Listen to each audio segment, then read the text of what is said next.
Hey everybody, it's Lindsay J back with another video, and today I am so excited because we are here for another podcast episode.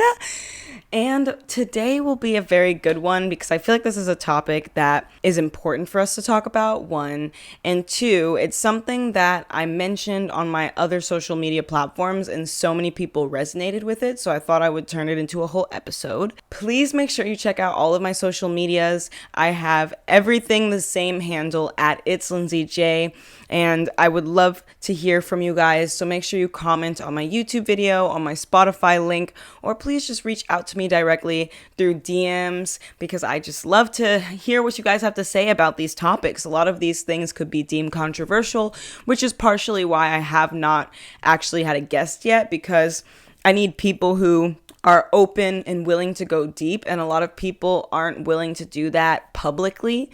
And, I want to talk about trauma. I want to talk about hard things, and I need people who are willing to do that publicly, and that can be a hard thing for a lot of people. So we've been keeping it just me for now, but I promise, guys, once I find some people who are okay with putting themselves out there like that, I will definitely be bringing other people along. But without further ado, I'm excited, so let's get straight into this episode. Dear Diary, they call it imposter syndrome, but I think it's really the quietest kind of grief. The grief of building a life with your bare hands and still wondering if you deserve to stand inside it. The grief of speaking in a room and praying no one hears the tremor in your voice. The grief of loving what you've created, but believing someone else could have done it better. Sometimes I wonder, maybe the imposter isn't me. Maybe the imposter is the voice that whispers I don't belong. The one that tells me joy is a mistake, success is an accident, and love is a loan I'll have to pay back. And yet, even in my doubt, I notice something. The people I admire most, the poets, the geniuses, the leaders, every single one of them confessed to the same shadow. Einstein called himself a swindler. Maya Angelou said she feared being found out. Michelle Obama questioned if she was ever enough. If even the brightest lights thought they were flickering, maybe the truth is doubt isn't proof that we're faking. Maybe it's proof that we're alive. Maybe it's proof that we're expanding into spaces our ancestors could only dream of. So here I am, writing not to prove myself, but to remember that I am not an imposter in my own life. I am a story in progress, and maybe you are too. XOXO. LJ.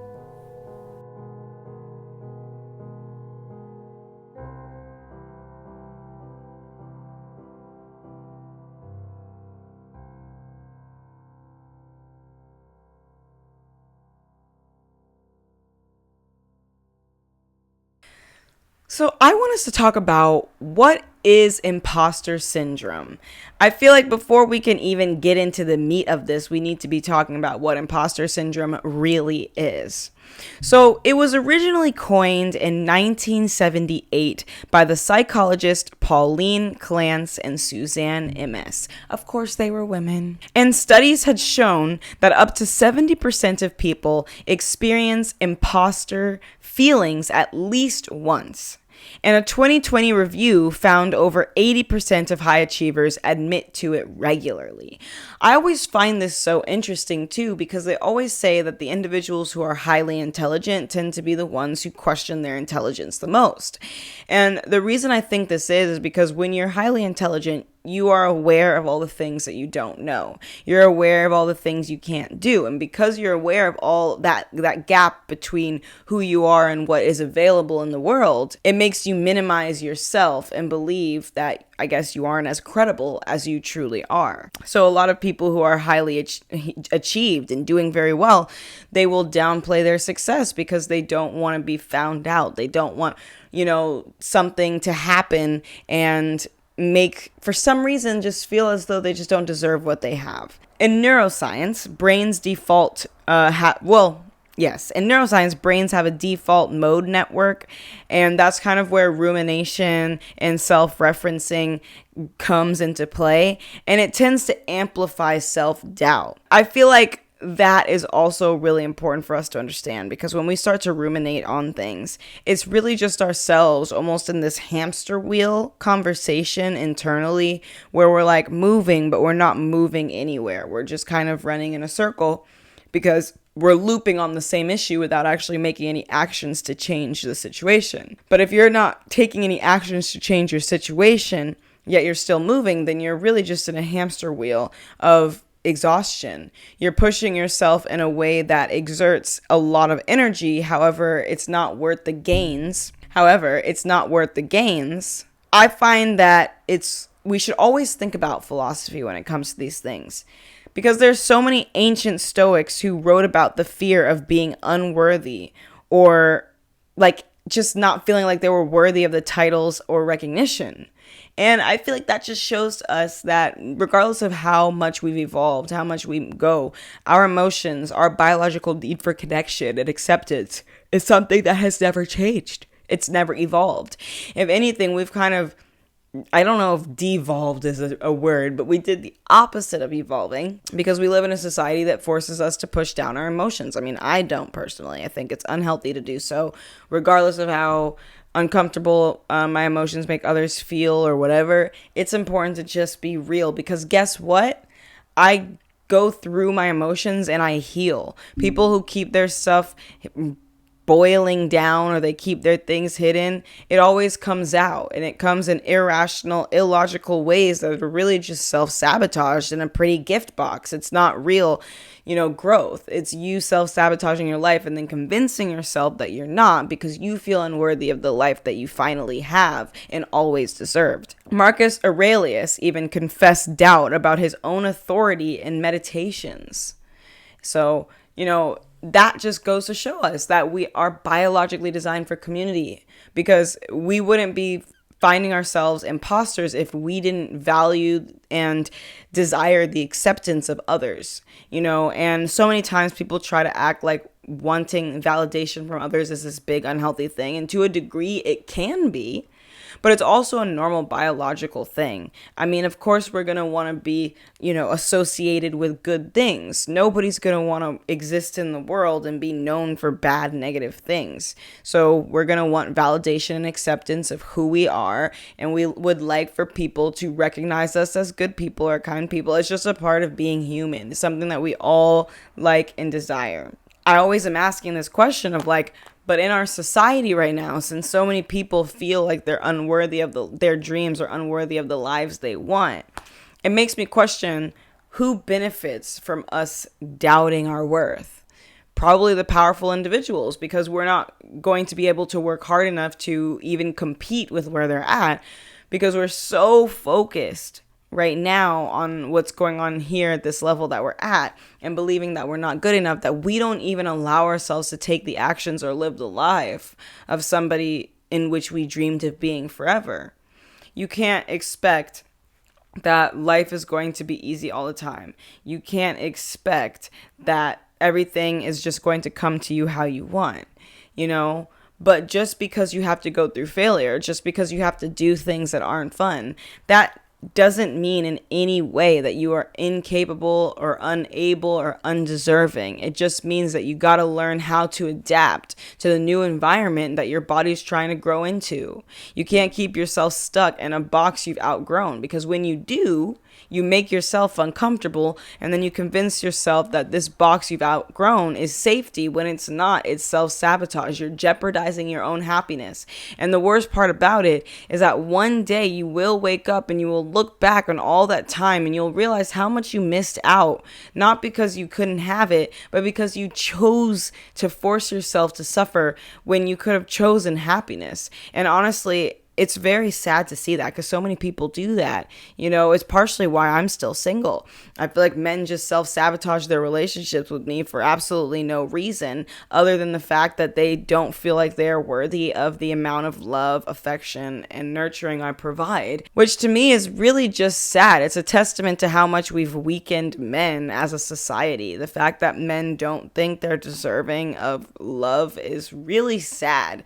And it makes me think that women must be disrespecting men like crazy, because what in the world is that? You would think that if I were a red flag, I'd get rejected, but Getting rejected for being a green flag is like a different kind of heartbreak, man.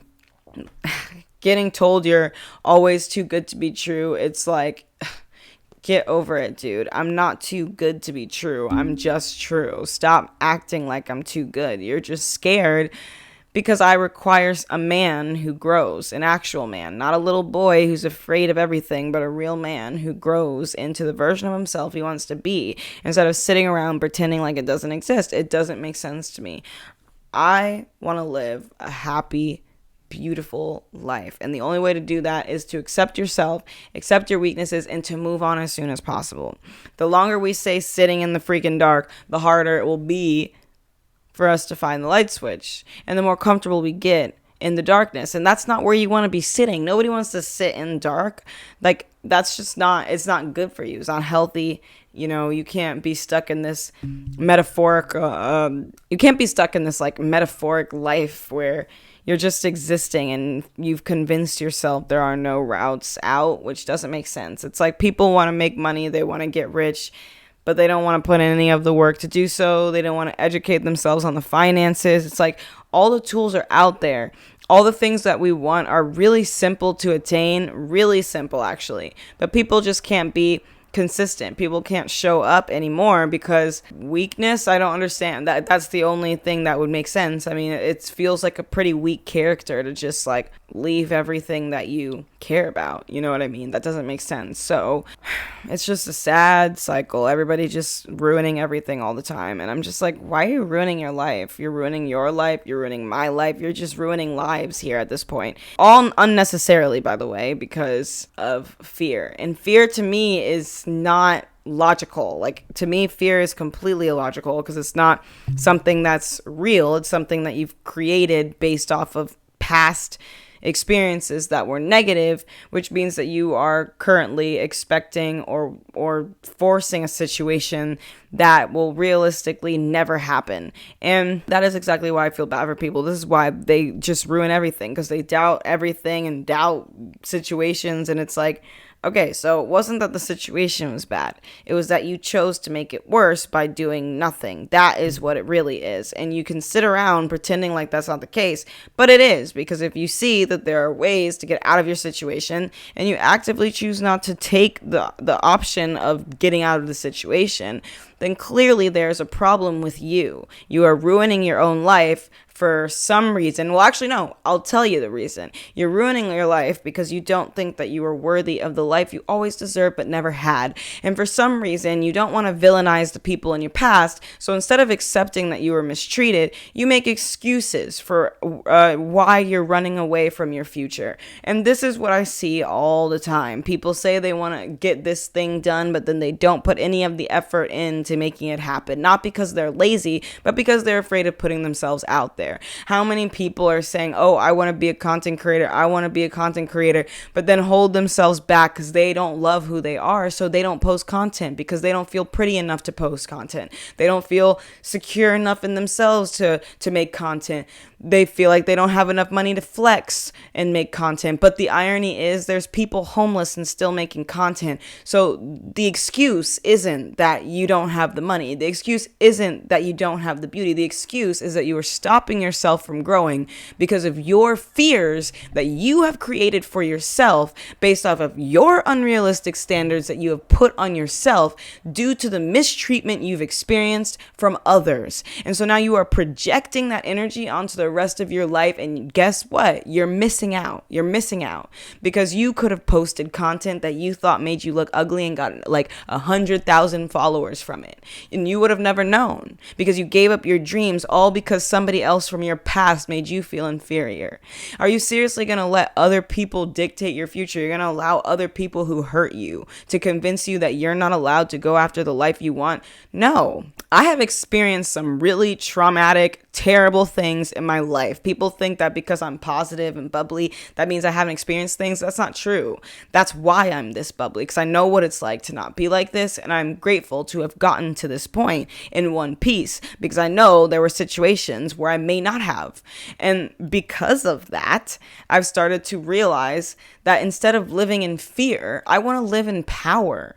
Why would I possibly want to make decisions from a fear-based mentality? I'm cutting myself short. I'm limiting my capabilities, I'm limiting my capacity, and I'm limiting my happiness by doing so. Because again, what's standing in the way between me and my happiness is not anybody else, but it is me. It is my inability to accept that I was mistreated, that I didn't deserve those things, and that there is another alternative path forward. It's an unknown one, but at the same time, wouldn't you be willing to risk it if it's for your happiness? And if the answer is no, then you have to ask yourself why you're comfortable with suffering. Why are you okay with suffering? Seriously, we only get one freaking life, man. And people want to look at these rare, unique stories of celebrities having their come up stories. I get it.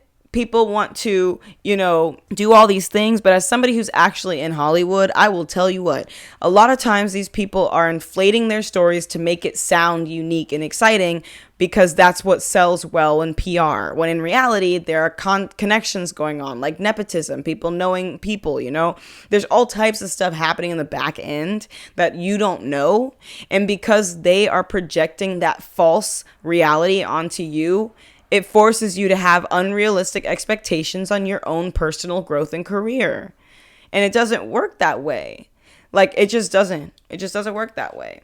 So the issue really is that we have people giving up on themselves, giving up on their dreams, giving up on life before they even let themselves have the chance to try. And it's a shame because we don't get time back. We never, ever, ever will get this time back. I will never get these moments back. I will never get yesterday back. None of that will ever happen again. This is my one chance at life. And I don't want to live this life feeling like I have things unsaid, feeling like I have all this stuff. It's just not okay. I want to live my life knowing that everything I do, say, and all my existence is within synchronicity, that I'm living in a way that aligns with who I am and what I want. And sometimes I have to battle myself in those moments because, of course, imposter syndrome is real. I don't feel confident sometimes in my own capabilities. I just think that it's important we push through that because most people will just stop at their imposter syndrome and give up on everything. And it's like, don't do that. This is your one chance. This is your one chance. I don't care what religion you have.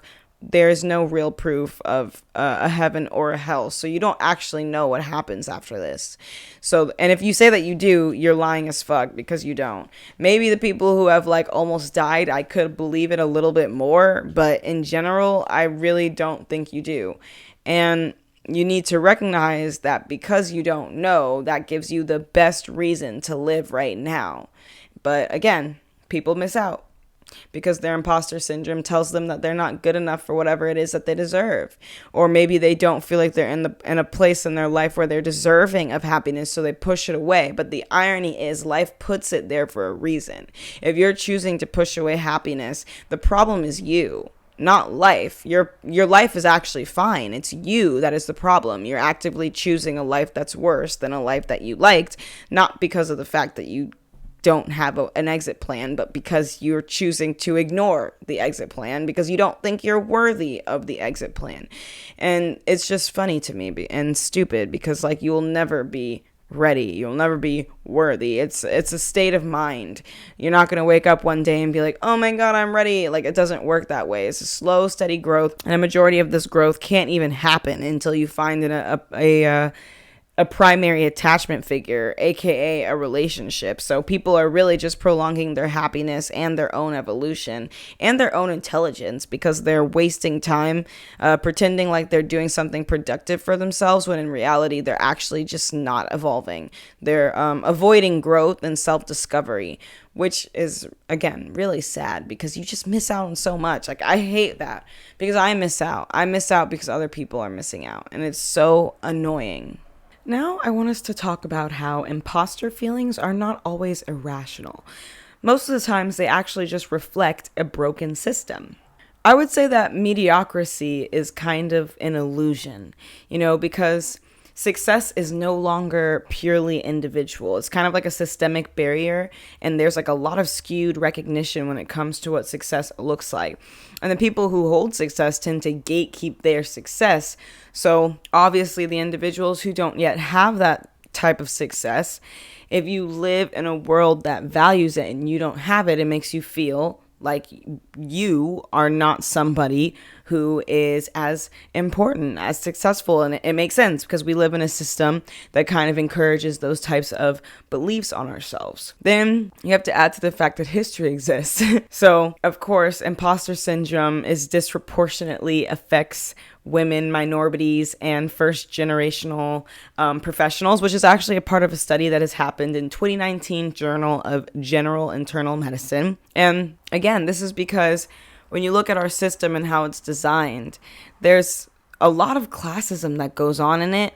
And of course, we know that race plays a big role into that. So individuals who are naturally stunted by the systemic design tend to downplay their successes because that's what the culture has done.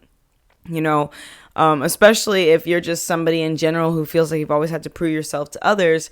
Obviously, once you get to the point where you no longer have to prove yourself to others, it starts to feel kind of, maybe jarring or eerie or new. And that newness and silence of, self-doubt, it can become scary. So then you start to believe that you're an imposter in your own life, which is just simply not true. It's just us realizing it's our crazy cognitive dissonance, the disconnect between what we live now and what we've always deserved versus our lived experiences.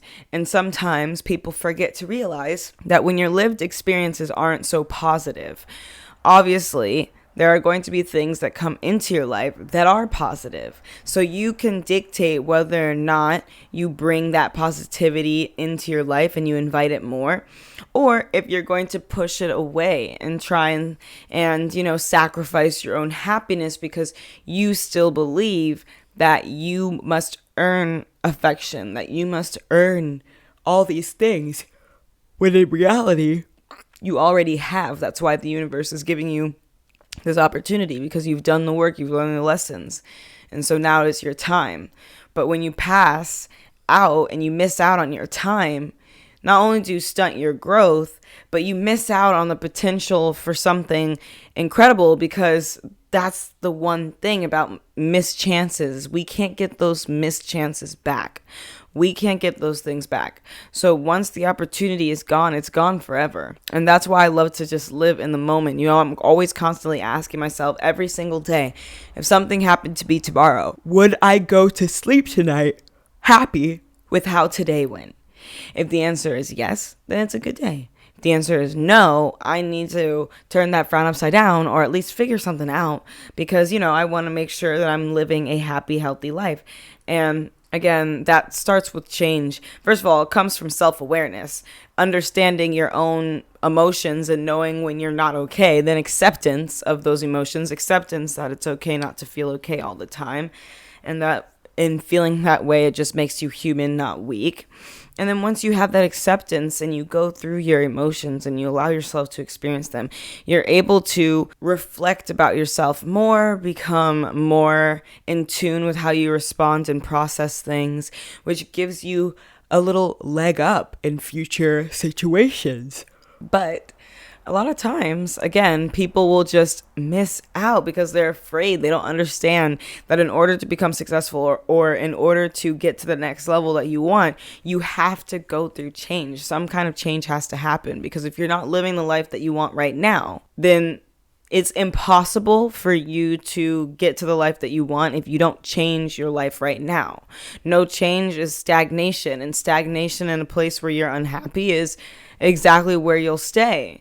You can't just move to move. You have to move in the right direction and make decisions that help move you to the right goals as well, because our actions speak louder than words. So we can say we want something as much as we do, but no matter how much we want something, if our actions don't align with it, then we're wasting our entire existence theorizing things that could be our reality, but we're choosing for it not to be, not because we're incapable, but because our own fear tells us that we believe we're incapable, when in reality, it's the easiest thing you could possibly do for yourself and others. And that's why imposter syndrome is so frustrating, because it's like we live in a whole society that feels this way about themselves, that feels like they're not worthy, less than, or just something negative. I mean, everybody's so crazed about validation and getting acceptance from peers, and people just care so much about all the wrong things. It's like we've missed out on what humanity really looks like, what humanity really is. You know, it's like suffering doesn't exist unless it's posted. Suffering isn't real until somebody has a breakdown. It's like, why can't we just treat people with kindness, be gentle with the world, and allow for vulnerability to infiltrate the way that we perceive ourselves and others, and especially our society and our culture? I think if we had more emotional intelligence, it would actually benefit everyone in our entire society, regardless of your belief systems or whatever things you have. If we lived in a society that had a higher emotional intelligence level, people would become more caring. And when you become more caring towards human beings, it starts to kind of take away those and melt away those rough edges around how we perceive each other. But that's not what they want. So powerful individuals are like, no, let's keep them feeling like they're imposters in their own life, because it means that they don't realize their own power. And obviously, a superhero who doesn't understand its own power is the equivalence to a citizen, right? Because they don't know they have power, so they don't even fight. So they blend in with all the other civilians. But in reality, they're still a superhero that I guess is in hiding or in denial or whatever is holding them back, but a superhero nonetheless. So it's time for you to take back your life, to finally say that you're going to do all these things, that you're going to be that person, because I'm telling you, it's totally worth it in the end. It feels really nice to know that I've always given my all into things. Even when it's broken my heart, even when it's hurt me, I love that I was always somebody who gave my everything. And I'm always somebody who's honest. And sometimes it's hard. Sometimes it's super scary. I mean, I post my my personal diary online for thousands of people to watch. That's a lot. Most people, they don't even allow their friends and family to read their personal diaries, let alone thousands of people on the internet and their family and friends. One thing I've learned through this entire journey is that vulnerability is actually a really big hidden strength. It's something that people actually appreciate much more than we think. I've been able to relate to people who the world would say I could never relate to, simply through kindness and through humanity, simply because of humanity. Sometimes when you melt away the different things that divide us, you start to realize that we're really just people at the end of the day. And once that fact is truly recognized, that is where real change will happen. It won't happen because of politics or some celebrity doing some campaign. None of that is going to do anything. It doesn't matter about body positivity, all these other systemic issues. What matters, the root issue of all of these issues, is the lack of humanity we have in our culture. If we stop dehumanizing each other, even at a subconscious level, we dehumanize each other.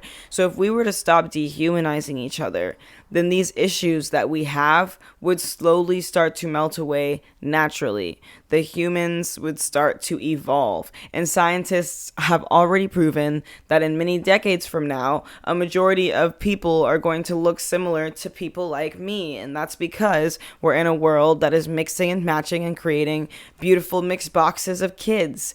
And that's going to continue to happen. So as evolution happens, the world will look completely differently. So I say we start now, because humanity is the only way anything's going to work. You know, if we want anything, I mean, I wouldn't even be surprised if eventually it comes down to a point where the government pisses us all off so much that we come together and then overthrow them somehow. That would be pretty awesome. This sounds like a movie or something.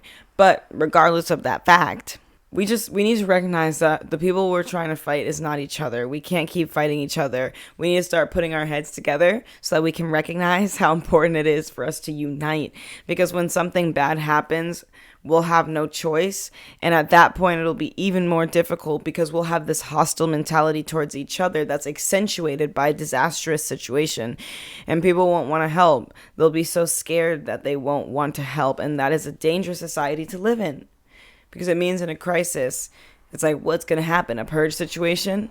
You know, I mean, the good thing is that I always believe in humanity. And in all the situations that I've been in, there still have been people who come and care and do what's necessary in order to help others. So I still hold on to my hope. I really, really do. I will always believe in humanity. And my goal is to encourage other people. To be more vulnerable in their own personal lives by leading by example and showing the world that when you're open and honest about your personal life, people don't actually care. They relate because everybody's going through things. We all have things that we're stressed out about and worried about and overwhelmed by. It's normal. It's just kind of a part of being human. But acknowledging the fact that those things exist kind of helps us to lift those unrealistic standards and expectations off of each other so that we can all live happier and healthier without having to force ourselves into boxes, limitations, and ways of living that don't even match how we truly feel and what we truly want out of life. Like, you are seriously the writer of your own story, and you can say all you want that you don't have options or you have no choices or you're sitting in a situation, but there's always a way out. You just have to choose the path less followed. Okay, that's it. But there's always a solution, but sometimes you have to be creative, and people will not sit in the discomfort long enough to come up with the creative solution. And that's why people stay stuck in their same bad self-sabotaging cycles where they don't actually evolve as a person or get to their dream income or to their dream world, not because they're incapable, but because they force themselves into a reality that no longer fits who they are. Because instead of accepting that they've come a long way and have finally become the person that they want and the person who needs to go to that next level of evolution for yourself's sake, you don't believe that you deserve that evolution, so you pull yourself back. And we can't be doing that, because that's literally what imposter syndrome is. It's like you think that you can't handle things because of you think you're not capable of doing something when you're already doing it and doing it well. And this happens all the time, and especially on dating, which is so annoying. I hate it. It's like the only reason I'm single. I wish I were single because I was toxic, but that's never the case. It's like I make guys so happy that they freak out. It's so annoying. I don't understand. Like, they break their own hearts. It doesn't make sense to me. You know, they're like, I don't want her to break my heart, so I'm going to break everything now. And I'm just like, so you're breaking both of our hearts because you thought I was going to do something I would never do? Make it make sense. Make it make sense. It's not logical. It's not logical. And that is why fear and imposter syndrome is so frustrating and important that we raise awareness for, because cognitive dissonance is something I see in our world today so much. Oh my God.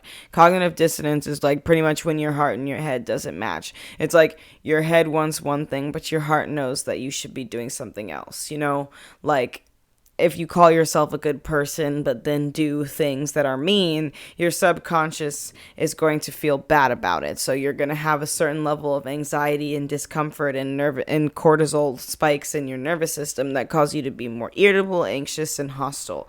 But again, people don't listen. They think it doesn't matter. They force themselves to live by everybody else's standards and expectations. They go to places that are smaller than who they are, and then they get surprised when they're unsatisfied and unfulfilled. But again, you're the writer of your own story. So if you're unfulfilled, it's because you're existing within a limited box of your own creation, a box that comes with a lid that you could lift off but choose not to, because once again, you think that the top will actually be heavy, when in reality it's lighter than a feather. And that's why I'm telling people all the time, you got to ask yourself questions daily. You got to start being your own devil's advocate and asking if what you're thinking is real or if it's based off of fear. Because I'll tell you what, if you ever are running away from your own happiness, that's not a logical or rational decision. That's illogical, and it's based off of fear, because you feel like you don't deserve something that you've never had, because it feels too good to believe that it's real. And the only reason you feel that way is because you've never experienced it. And it's like, well, don't you realize that the world is giving you this opportunity to experience this once in a lifetime moment because of the fact that you deserve it? Like, don't you believe that things happen for a reason? So you skewing things off path and making like negative emotions and negative outcomes come from that. It's like, what good are you doing? You aren't. You're only causing harm upon the people you care about, including yourself. And the reasoning is nonsensical, because there is none. The only reason for that to be possible is that you just truly don't believe in yourself. You don't think that you're capable of something that you were already overly qualified for. And I also hate that people tend to make decisions for others. It's like, because you feel like you're not good enough, you're projecting what you think I expect onto you, onto me. And there's no expectation of anything. And I don't like that, because I'm like, I hate when people try to tell me what I want or what I'm looking for when they don't even ask me, because I'm just like, what are you talking about? I don't want or care about any of the things you think I want and care about. And that's just a projection of what you've experienced in the past. And for me, that can be super frustrating, because like, I'm really not really the same as a lot of people when it comes to dating nowadays. So I'm like, I don't really work from the same box, essentially. But, you know, it's all good. I think we just all need to help each other and build up our self-confidence and build up our trust with each other and make it easier for us to accept each other. Because if you constantly feel unworthy, you'll constantly strive for worth, even in ways that keep the machine alive. Now I want to talk about the biology of belonging, because yes, I do actually feel like there is a biology. So part of me has been thinking about how imposter syndrome is really just a survival response. It's like we're trying to pre-reject ourselves so that we don't feel as bad when we get rejected by the community or by rejected by the, just the society, essentially. Early humans actually survived through group belonging. So when there was a doubt of status, that meant that it was safer to stay humble and be cooperative. And because of that, it's like we've naturally learned, okay, if you're not sure in yourself, maybe it's easier to just follow the people who are already confident, the leaders of the pack, right? But when we look at that from a social hierarchy type perspective, we start to look at how feeling like an outsider is actually just a signal. It's a protective mechanism, as I said earlier, so that we can avoid feeling rejected by the group. Because again, if we feel like we pre-reject ourselves, then maybe the rejection won't hurt as much. And one of the biggest phenomena that I find very fascinating in neuroscience is actually mirror neurons. It's kind of what is that's kind of what creates empathy, because mirror neurons is essentially when we mirror the energy and like frequency and emotions of another being. Especially if you're close to them or spend a lot of time around them, then that's going to really accentuate the mirror neurons with that individual. But in general, though, humans do experience that with each other. That's why we can empathize with each other's pain. That's why we get sad when we watch things. It's our mirror neurons, subconsciously or consciously, picking up on what it would be like if we were in that situation. And because we know it wouldn't be pleasant for us, we then feel a certain way for the other individuals. And sometimes that also leads to us internalizing other people's signals, which I think is not good. I think that people need to start realizing that they can't really take things so personally.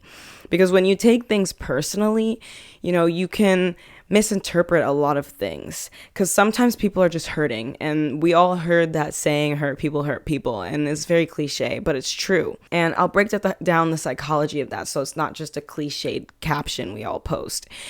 Basically, what they're saying with that is, so we all know that saying, but what does it really mean? The reason why hurt people hurt others is because when you've experienced terrible trauma and you haven't healed from those traumas, a lot of the decisions you make come from a fear-based mentality. And when we make decisions from a fear-based mentality, it's because we're functioning in our survival instincts. We're functioning in a survival mode.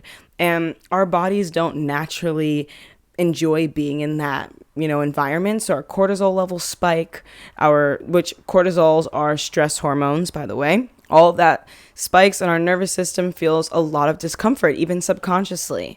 And when you're constantly feeling this certain level of discomfort that you haven't even been able to name because you haven't gone down that healing path journey yet of understanding that aspect of yourself, you start to act very irritable onto the rest of the world, because you start projecting that belief that everything is negative onto the individuals around you. And it's subconscious. That's why healing for yourself makes you a better partner, a better parent, a better being for other people as well, because you're now showing up in a way that brings light instead of one that brings, a shadowy light that comes with a certain level of heaviness, and that's why it's like, okay, well, hurt people do hurt people, and it's not because they're doing it on purpose, it's because they're running from their survival instinct.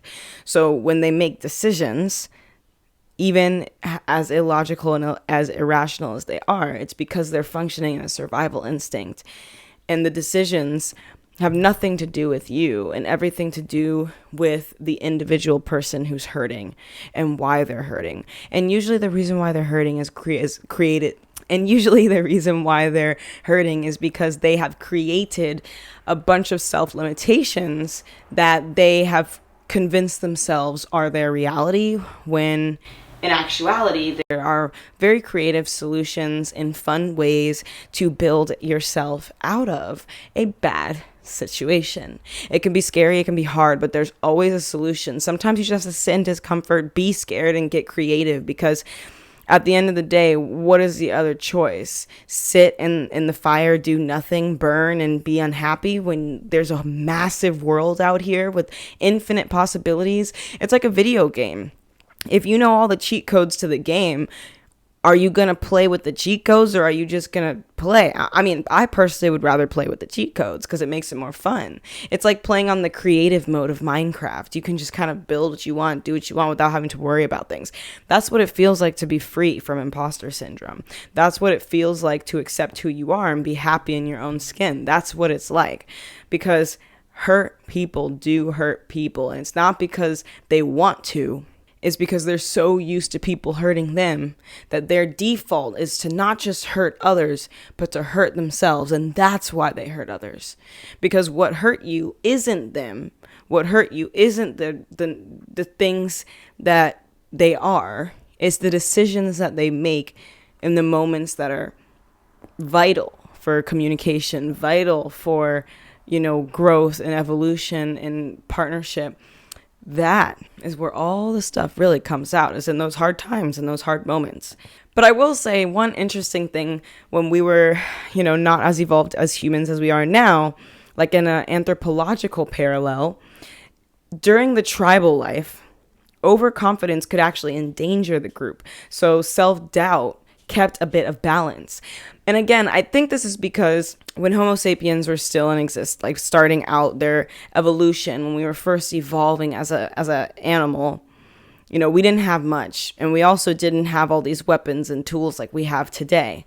So we had to rely on our sixth senses, which is what a lot of animals do. But now we've evolved to a place where we've been able to create all types of things and build all types of worlds. But when we first came here, we had to use our survival instincts like all the other animals. And in doing so, we learned, okay, well, if you run too far out in the dark time, you're going to risk the lives of the entire group, because there could be animals out that we don't know. things like that. But sometimes I wonder, though, did they still face that imposter syndrome? Or is imposter syndrome a man-made creation due to the unrealistic expectations that society has put on us and what we're supposed to do in our lives today? Because if these expectations weren't here, if we didn't have all these issues, would half the mental illnesses exist? Or would we all just be fine? I just wonder that sometimes.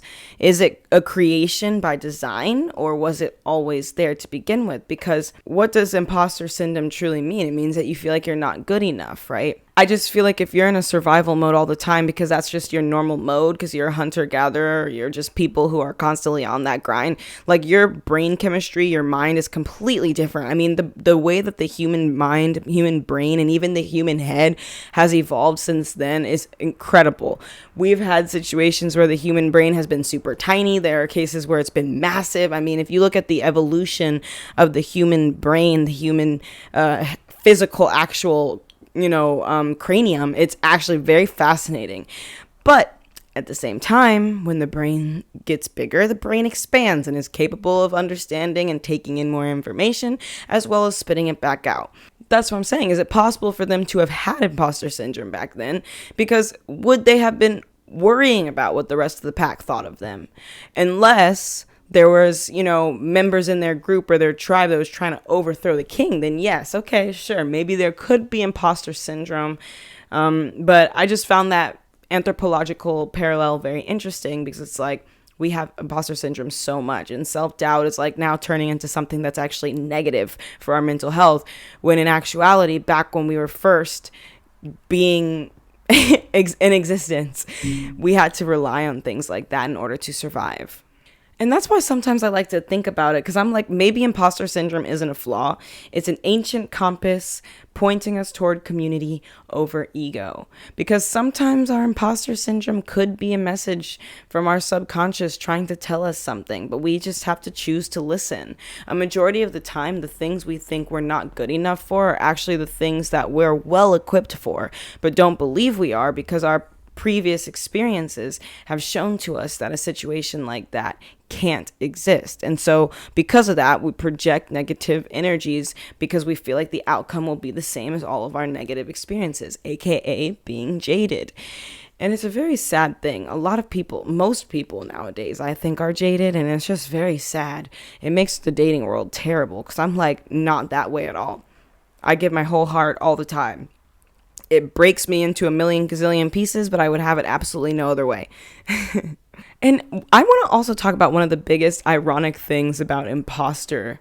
It's like, I always find it very interesting, because regardless of how successful somebody is, it tends to be the people who are geniuses or people who are very well, like, in their success journey. They're usually the ones who will deal with imposter syndrome the most. And I mentioned this before, but it's like you have people like Maya Angelou, Albert Einstein, Michelle Obama. All of them have expressed feeling like they themselves were imposters, or like people are going to pull back the curtain and discover all these things, And I just feel like it's always history's brightest minds that felt fraudulent. And maybe the fraud isn't us. It's actually the standard of worthiness itself. It's like we have such high standards for what we feel is actual worthiness. And I will say, I think society plays a massive role in that. And so because of it, we tend to just project that energy onto ourselves and make all these really impossible standards, even higher than what we would expect of our friends and families. Like, we'll be more accepting and more lenient of other people mistreating us than we would be of ourselves mistreating ourselves. I mean, I just feel like what needs to be done is people need to start loving themselves more. They need to stop, just letting life make you its bitch and start like living on your own, doing what you want. It's hard. It's really scary. I mean, I'm trying to figure everything out. I'm pretty young. I don't know what I'm doing half the time, but I'm trying. And I feel like that is really all that matters, is that you keep showing up every single day when you can, and you just try not to give up. I mean, not everything is great all the time, and sometimes people suck. And I will say, I've been going through a lot in my personal life, like so much.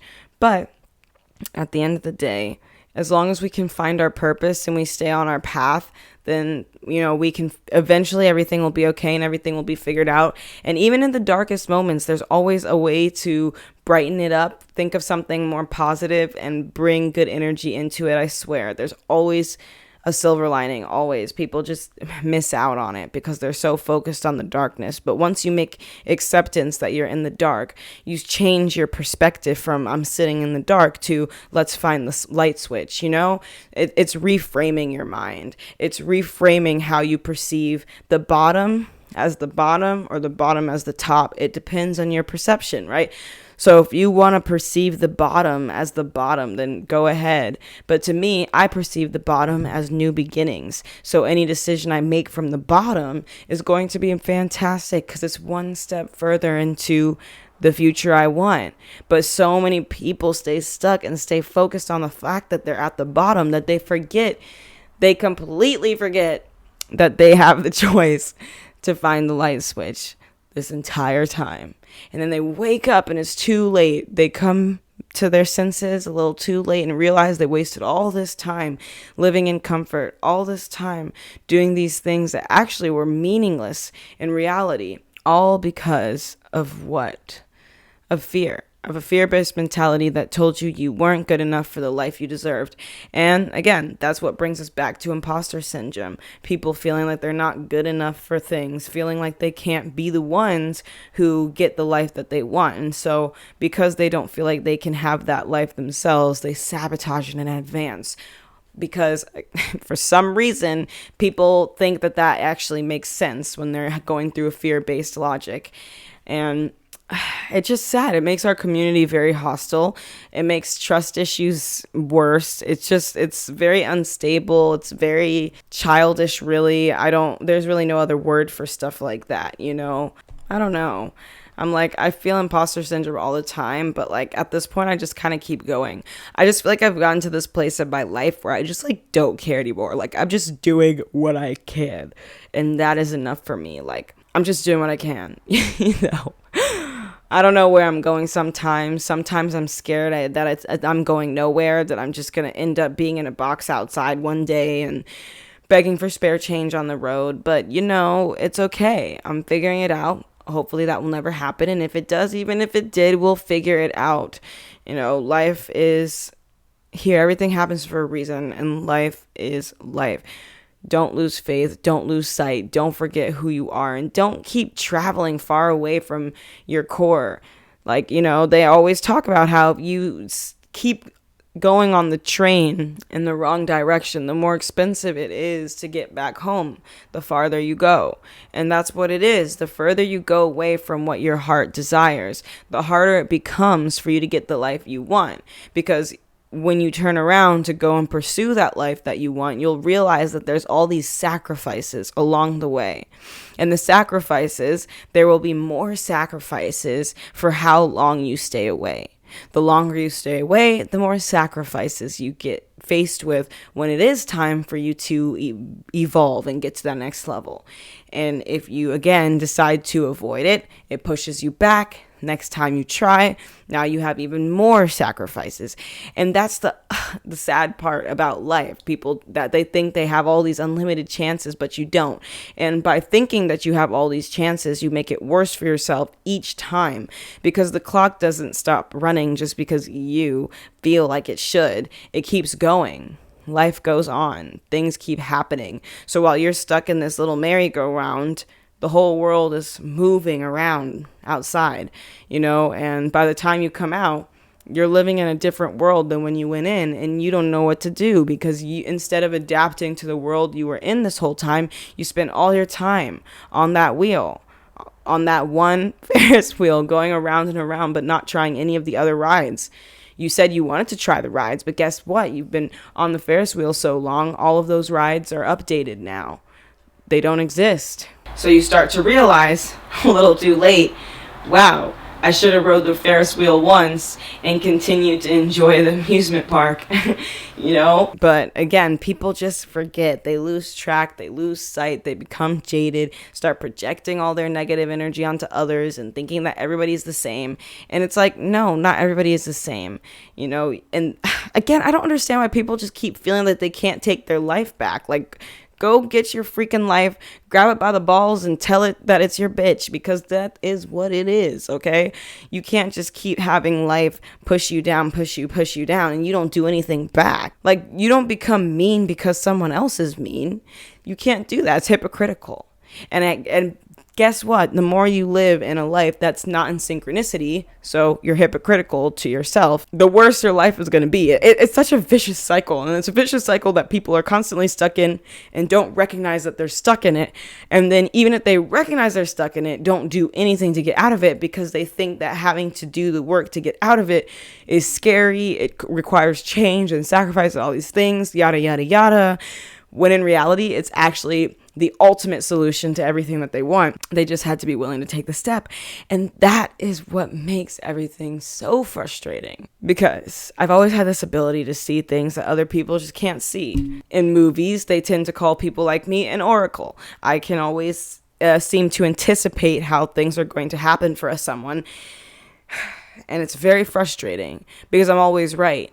And when people don't listen to me, when I try to warn them of things, it's very frustrating to watch them blindly go down the path of most resistance, when you can see the very visible pathway to success that they could easily have but don't see is possible, not because they're incapable of it and because it's not there, but because they're wearing the wrong prescription of glasses. So you try to hand them the right prescription and they reject it because the new lenses take adjusting.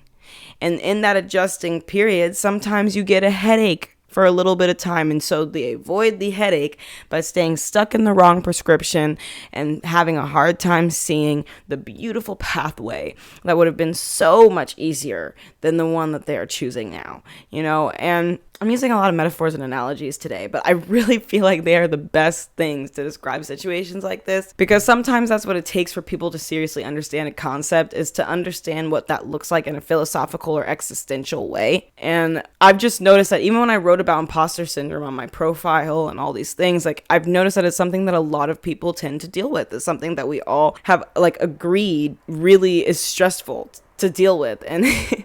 And it's a real thing, and there's nothing wrong with it. And I just feel like society makes it so hard for us because society is expecting so many things from us all the time, and we're expected to just like generate things and make shit happen and be a certain way, and it's a lot. That's why it's so important now more than ever that we start to become more vulnerable and real, especially on the social media platforms, because I want the people who follow me, I want the people who one day look up to me or whatever, who are inspired by me, to see that I'm a real person, that I'm not trying to like be cool or do a whole thing. Like, I want there to be somebody out there that people can look up to and just be like, oh my God, that's a normal person who just has a lot of followers, you know? And I'm hoping that if I just open my heart, talk about my own diary and my feelings and all those things and my personal experiences and traumas and stories, that maybe I can lead by example, and I can make the expectations we put on social media, maybe bring it down just a little bit. Because my goal isn't to flex a lifestyle to you guys that's unrealistic. My goal is to motivate you to get to the same place that I'm at right now, building my dreams, making it happen no matter how hard, because I think all of us deserve that. So instead of flexing a lifestyle that I know most people can't afford, I would rather just make fun content that people can enjoy and try and, you know, make content that gives back in a way that helps you to build the life that you want. I mean, I'm mostly a writer. I make content too, but I'm mostly a writer. So I love to write, talk about philosophy and existentialism, I think is how you say it. Sometimes big words are a little tough for me to say, but, you know, I like talking about those things. And so for me, it's bigger than just trying to become popular and make a whole lot of money. It's about creating impact. It's about making this world better than when I came into it, you know, leaving the world better than when I came into it.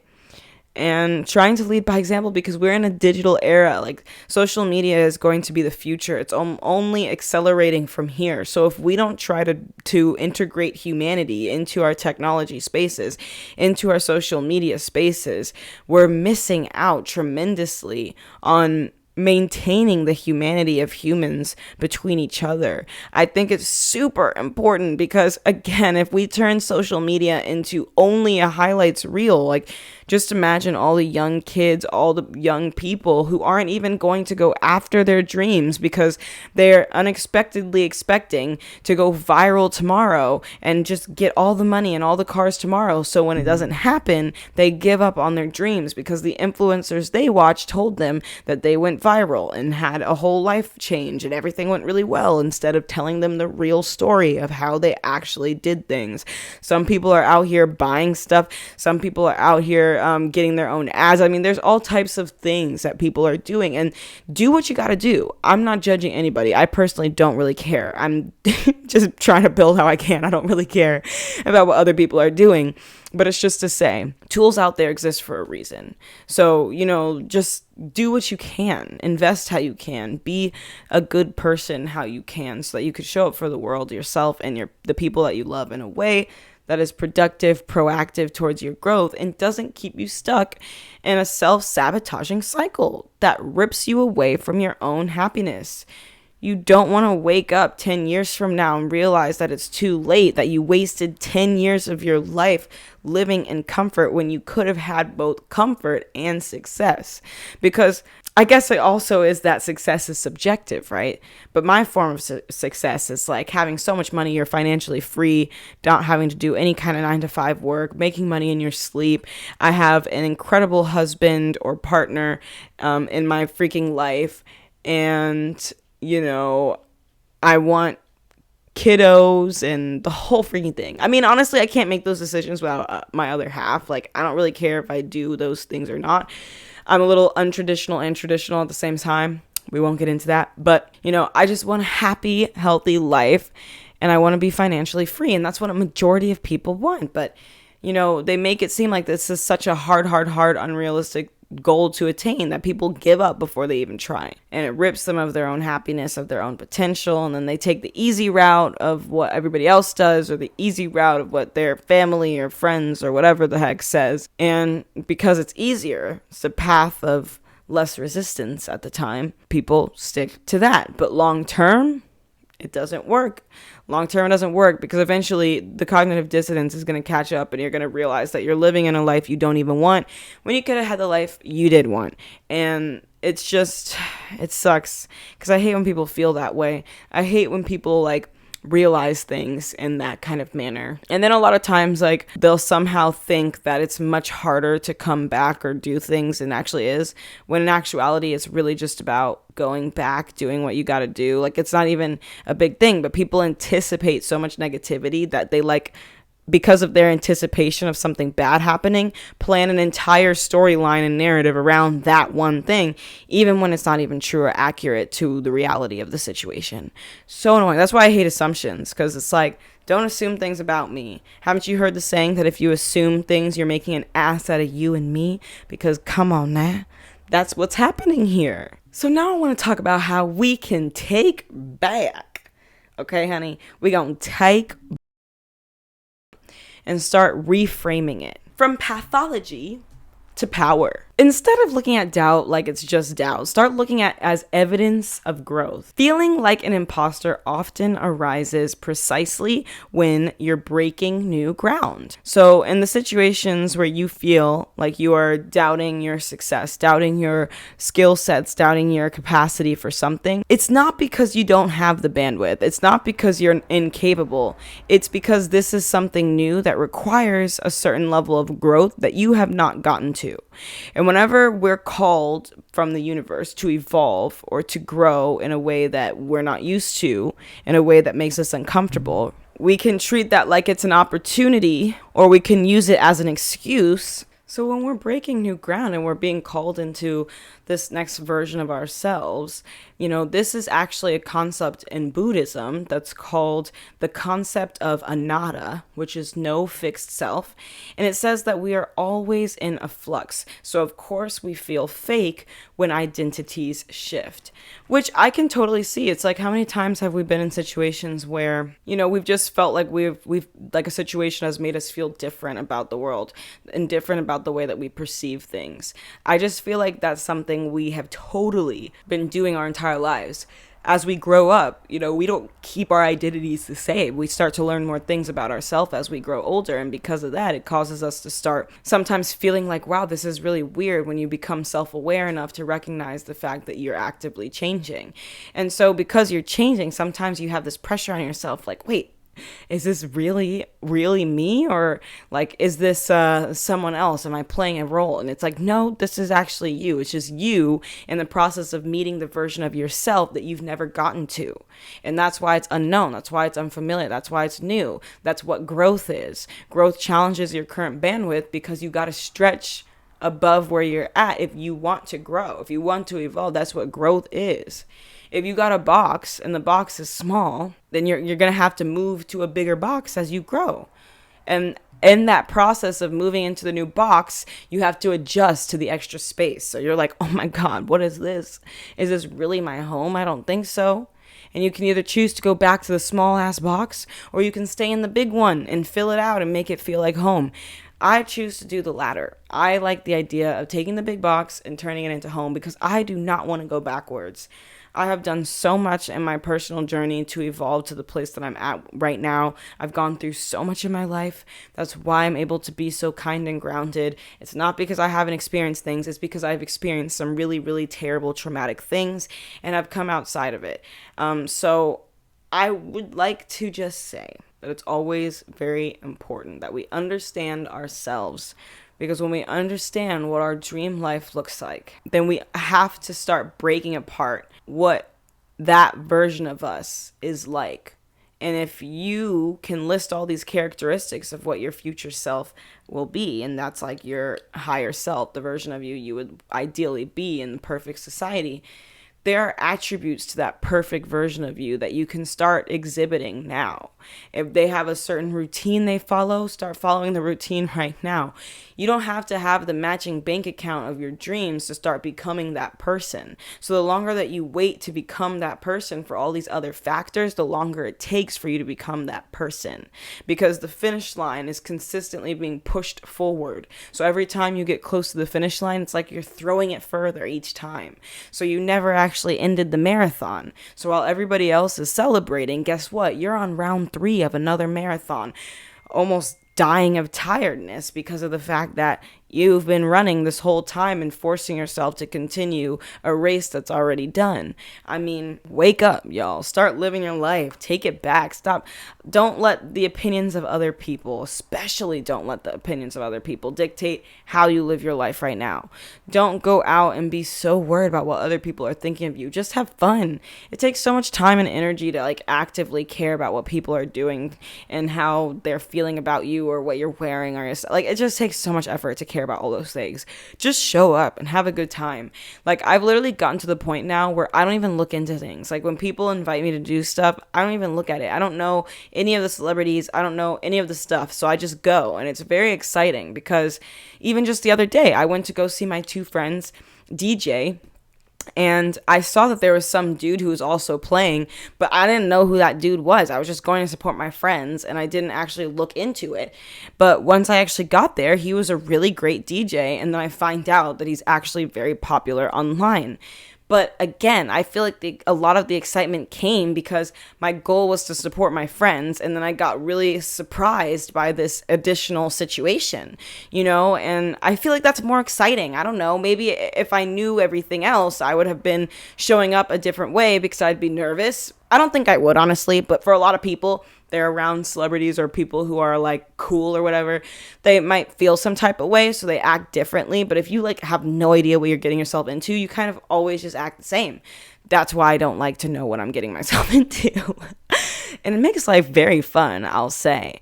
Because I go on all types of adventures and they're so random and they give the best stories later on because it's like, how the heck did you end up doing that? And how the heck did you come out of that in one piece? And again, that's what makes the story interesting, because sometimes I don't know. And one of the things that people don't understand is that we have neuroplasticity, which is when the brain literally rewires during learning. That discomfort is the literal definition of change. So when you can't sit in discomfort, you're not allowing your brain and your mind, your neuroscience to expand. You're condensing it. And that's why you can't truly evolve, why you can't truly grow out of your circumstances, out of your situation. You're not allowing your brain to evolve, so your brain's not coming up with any new solutions. It's coming up with the same output over and over again, because you're not actually allowing it to grow outside of its current capacity. And in that growth is where you find access to the tools, to the skills, to the knowledge, to the things that are necessary in order for you to get out of where you are now. You can't open doors without a key, but you can't find a key if you don't search. So if you're not expanding your brain, you're not going to see all the keys hidden that will actually help you to unlock the next level of your journey. I mean, I'm such a video gamer, so sometimes I look at life like one big video game, and I'm just kind of like going up the levels and trying to get max XP on every single skill set imaginable, on this vessel that I have, essentially, the sim character. And I just feel like once you start thinking about things in that way, you start taking your emotions out of stuff so much and start thinking much more logically about your whole life. And that's why for me, sometimes I'm just like, man, if I were a dude, I'd be living my life so differently, and I'd probably be doing very well too. But, I was a girl and I like being a girl, so I'm cool with that. So instead of thinking that the imposter syndrome part of you is actually an imposter, it's actually just proof you're evolving. So remind yourself of that fact. Every time you're faced with a situation where you are feeling uncertain, scared, don't know what to do, just think about that. Anytime you're faced with a situation where you feel like you don't deserve something, think about that. This is proof of your evolution. So this discomfort is not discomfort because it's bad. It's good discomfort that's necessary for your evolution's sake. So if you are avoiding that, if you decide to avoid that evolution, you will not make it to the next higher version of yourself, because it requires you to grow, to go through neuroplasticity and allow your brain to rewire itself, allowing your body to experience what it's like to sit in the discomfort as your body decides to change. As we said, we know that in Buddhism, the concept of anatta, it's talking about how we're constantly in flux, how we're constantly changing. And so that's exactly why we may feel fake, quote unquote, when our identity shifts. And it's a natural identity shift, but a lot of people don't know how to properly release their ego and pride. They don't know how to go through an ego death. So instead of actually forcing themselves to go through it, they avoid the work of an ego death. And it's so important that everybody has an ego death at some point, because after that, your life is like so exciting. It's like living life on max everything, because you start to just live in the moment so much that your decisions are better, that your life is better, because it's like a thinking in the moment while also thinking long term at the same time. That balance of balance and equilibrium of now and later at the same time is really where the money sauce is. And now I want us to talk about how belonging is the last word. Because I truly believe that we can all heal through connection and compassion. Harvard's study of adult development, 85 years in running, by the way, says that strong relationships are the clearest predictor of success and happiness, not accolades. So I always found it very fascinating and exciting about how individuals who have a super full meter of happiness will actually do better and be more successful than individuals who have a higher level of experience, a higher level of education, any of those things.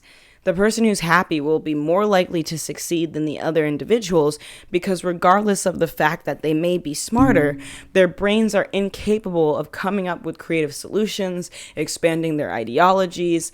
But when you're happy, you allow your mind and yourself to live more freely. And in doing so, you open up parts of your brain you didn't even know existed. And there's so much beauty in that. A lot of people see fear in that because they think that emotions equates to danger, when in reality, It's actually just a sign that you're real. And if you understand the language of emotions, then you realize everything actually makes a lot of sense. And they always teach us that emotions don't have any sense to them. Psychology. And if you think that people don't have a language to them, they do. It's called anthropology. So there are ways for us to understand each other better, but they don't want us to know that, because if we knew how to understand each other better, we'd be a more loving society, a more loving community. And they don't want that, because we'd have more successful people. And when there are more successful people, there's less money at the top. So it's a whole thing. It's a whole entire thing. A system of herd individuals are the ideal place, because then you're constantly searching for validation. And when you're searching for validation, half the time it equates to buying things that will, somehow give you a little tiny hit of validation until you need to make another purchase to make yourself feel good about yourself. And that's why they keep you feeling that way, because it keeps you hooked. It keeps you wanting to buy stuff to make yourself feel worthy, even though they know and you know it won't make any difference towards how you feel about yourself. It's like, I'm so sorry, Susan, but buying that dress and that color is not going to change the fact that you feel like you look fat. And even though you aren't in reality, that's all you see, because that's what you've created in your head. It's your perception of yourself. Even though it's untrue, it's your perception of yourself. So even if it's untrue to the rest of the world, it becomes your reality. No matter which dress you buy, how much money you spend on it, or what products you wear, it's a mentality. It's something that needs to be reframed. And also, if you really are overweight and it makes you feel unhappy, there are ways to lose weight so that you can feel more confident in your own skin and also be healthier for yourself. However, it should be a self-fulfilling journey, one that helps to create a healthier life for you, not one where you're trying to prove yourself to others or do things that make you feel uncomfortable because of other situations. It should be a journey you take for yourself, because you are worthy of a long life of health, happiness, and wealth. And a lot of times, if you're very overweight, then there's a lot of health concerns that go along with that. And you deserve to live as long as possible. So if you decide that you don't feel good about how you look because you do feel overweight, if you're also suffering from health issues due to that, then you should absolutely go on a health journey. Learn to love certain foods that are healthier. I mean, there's ways to make it fun. Instead of going to a typical gym, take up like a sport or something more interactive. That way you can also have a team of people or a group of people who help to keep you accountable. It's, very important that you find ways to take care of yourself, for all of us. And sometimes by taking care of ourselves in that way, we also help to eliminate our imposter syndrome. Because the more we're fueling into our passion, the more work we're putting into what we're doing, the more we can justify having it. But the problem is that sometimes people think you need to be ready for the next level, when in actuality, you're reaching the front line of the level because you're not there yet. So this is your, evolution level. This is the level you go through, like the boss level. This is the challenge level that you go through before you meet up to the next level. Then everything is calm again. Then you have another boss level. Then you go up again. But again, you can choose. Do we stay stuck at the boss level? Or do we stay stuck not even trying the boss level because we know it's hard? Or do we just battle that shit and then keep going? I like battling and keep going because it makes life more fun that way.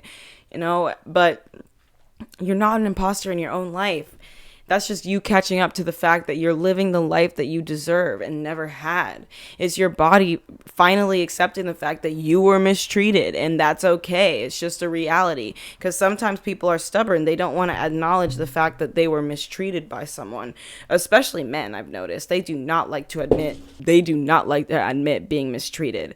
When in reality, it's super important that they accept that, because even dudes get mistreated by women too. And when you don't recognize that, you take all the blame, all of the accountability, all of the issues, and it messes up the rest of your life. You ruin all your relationships after that one. You ruin all the decisions that you make because it makes you feel insecure in your own capacity as a man. And it's just not worth it, because a woman who makes you feel like that is clearly not very stable or secure in their own individual being.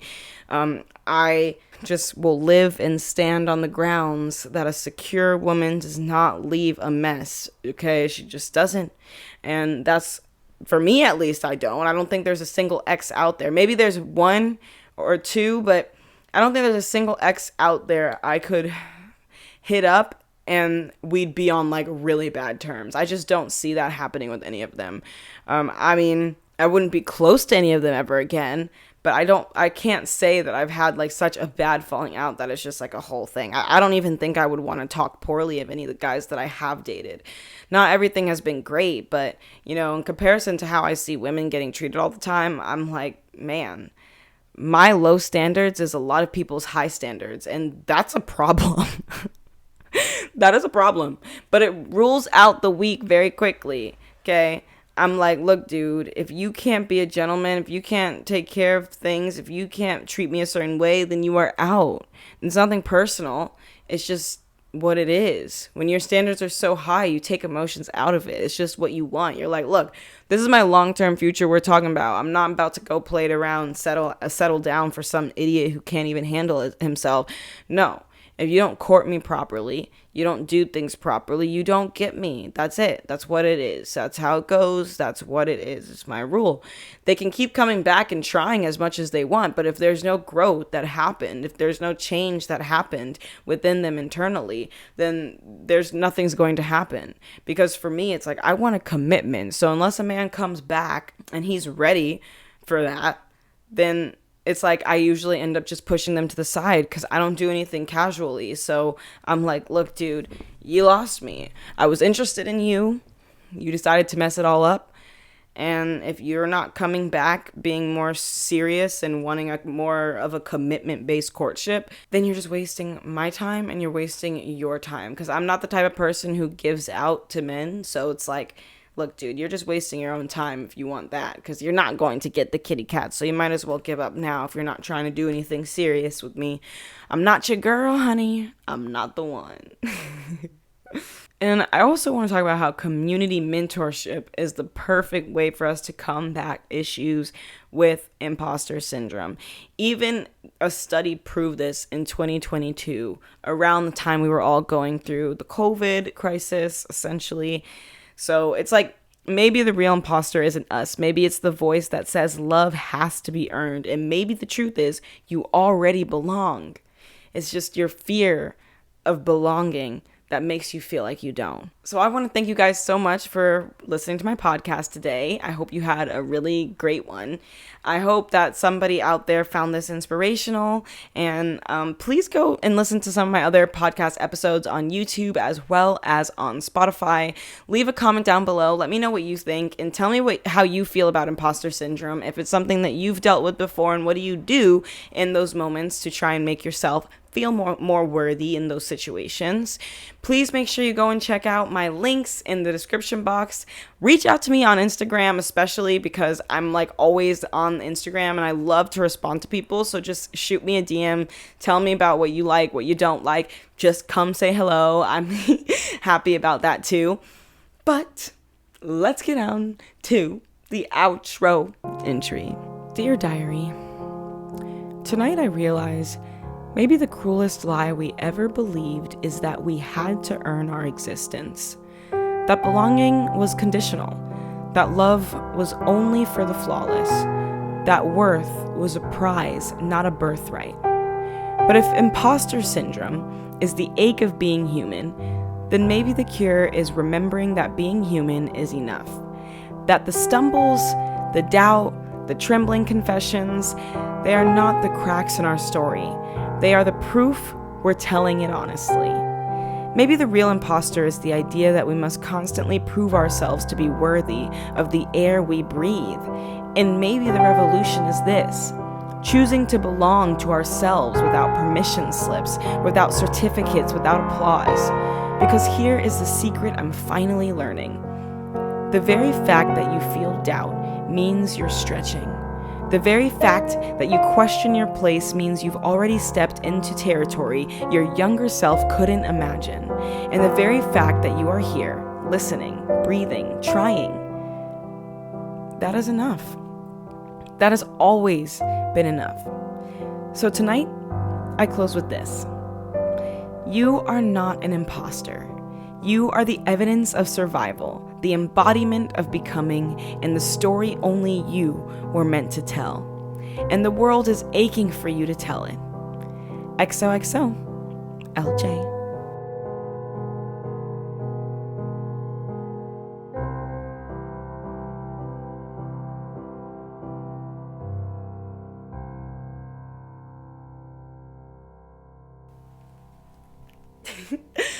Well, thank you guys so much for watching this video. I love you guys so much. Peace on the street.